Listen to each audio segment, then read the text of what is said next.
Good afternoon, family. It's your DC dude. I want to welcome you back if you are already a subscriber to this channel. However, if you are new to this channel, I recommend that you hit the subscribe button and the notification bell so you will stay in the know about where we're going to go. So in the last video, Military Occupied DC, I mentioned toward the end of the video that we will be doing a video about Prince George's County, Maryland. And you might be asking, well, DC dude, don't you do all your videos about DC? And my answer would be yes. And Prince George's County is no exception. Why, you ask? Well, two reasons. First of all, Prince George's County, Maryland has been around since April 23rd, 1696. We're talking about over 100 years before DC was even thought about, right? So, but when DC was thought about and they were just trying to decide where to put it, it ended up landing in the lap of Virginia and Maryland, who ceded their land, gave up their land to DC, right? To carve out what we have today. This is Montgomery County, Maryland. This is Maryland right here. This is Prince George's County. And this is the northern Prince George's County. And this is the southern Prince George's County, which is the area we're going to be doing today, right? And this is Virginia. Well, Virginia took this back in 1800s. So that means that all of this, right, is made up of Maryland. I don't know how much is Prince George's County, Maryland, but some of DC today was ceded from Prince George's County, Maryland. That's the first reason. The second reason is you might have heard me talk about, east of the Anacostia River all the time. So this area right here is east of the Anacostia River. This Anacostia River right here. Oh, this is east of the Anacostia River. So I grew up very close to the Maryland line, right? I lived in two different homes, during my, early years, my childhood years, my teenage years, lived in two different homes. One of the homes I lived in was walking distance, like just a few blocks from the Maryland line, right? And that Maryland line is right there on Marlboro Pike, Southern Avenue. We call it Core Hills. I don't know if they still call it Core Hills today because a lot of it's Capitol Heights. I don't know. But my point is, a lot of the activities that we did was Prince George's County. Mom went to the grocery store. We did the movies. We did the drive-in movie theater. I even spent my first 2 years of high school at McNamara, Bishop McNamara High School, which is in Prince George's County. We went to the malls, the Iversons, the Landover. So in my book, Prince George's County was always our backyard. You know what I mean? That was... And not only that, but a lot of people who live in Prince George's County today were either moved there by force, through gentrification and being priced out, or by choice. They want to move to the suburbs. They want to move out to Fort Washington. They want to, they smell the fresh air, have a little yard space, get a swimming pool, things like that. So Prince George's County has always been, in my book, Ward 9. Now, yeah, we have 8 wards in D.C., but I've always considered Prince George's County Ward 9. So let that D.C. dude have some fun and take you around to the Prince George's County that he experienced growing up. You know what? I know it's not all about me. But in the last video, when I gave the heads up that I was going to be going to Prince George's County, I was like, family, I said, leave in the comments, please, any area about Prince George's County that you found interesting, what you want to see, what you want me to, show on the video. I gave an opportunity. I can show you better than I can tell you. So this is going to require, that's right, a road trip. Let's go, family. Okay, family. So here's the deal. We're going to do Prince George's County today. As we drive around Prince George's County, we're going to look at businesses, stores, restaurants, or whatever that don't exist anymore. Now, the building might be gone altogether, or the building might still be there, but it's a different name. It's not the same business that it used to be. So as we point these out, as we drive around, I'm going to point these places out and put a number beside it. Say like number 1, number 2, number 3, number 4, etc. And when we get to the end of the video, we'll go over what each thing was. Y'all ready to play? All right, let's buckle up. Let's do this, family. See how well you know Prince George's County. At least the old school version, if you're as old as me. Oh, yeah. So family, I forgot to mention that I might not know myself what it used to be, but all I know is that it was something else before what it is now. So I might not have the answers at the end of the video to some of the questions, right? So that's where you come in. Please leave in the comments to share with me and whoever else didn't know what it used to be. Let's have fun, fam. Let's do this.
Okay, that's it, family.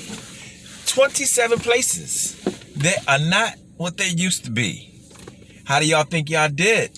So now, before we roll off the answers, a couple things. Now, remember that the list is not going to be complete because in the beginning, I said that I wasn't dead on about every single answer. So the other thing is a lot of these places have changed multiple times over the years. So therefore, there are going to be multiple correct answers. Okay, family, you ready? Let's just jump right in with the answers.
So how'd y'all do? So what's that? You say you got them all right? All right then. I'm not mad at you. That makes you either a Prince George's County expert or someone who's been here way too long. In either case, if we don't get anything else out of this family, it's that nothing stays the same. Sometimes that's a bad thing, and sometimes that's a good thing. But either way, it's a thing. So did any of these places bring back memories for you? I mean, I have a special place in my heart for number 7, which is a 7-Eleven now that used to be a McDonald's. That was my very first job. I got that job. I was either 14 or 15. I know I wasn't 16 yet. Shh. I knew some people. And not only that, but number 24, Forestfield Skating Ring, and that was connected because I stayed at McDonald's for quite a while, and through the years we started going to Forestfield Skating Ring. I mean, Friday and Saturday night we would go regular skate, and then we'll go late skate. Those were the days.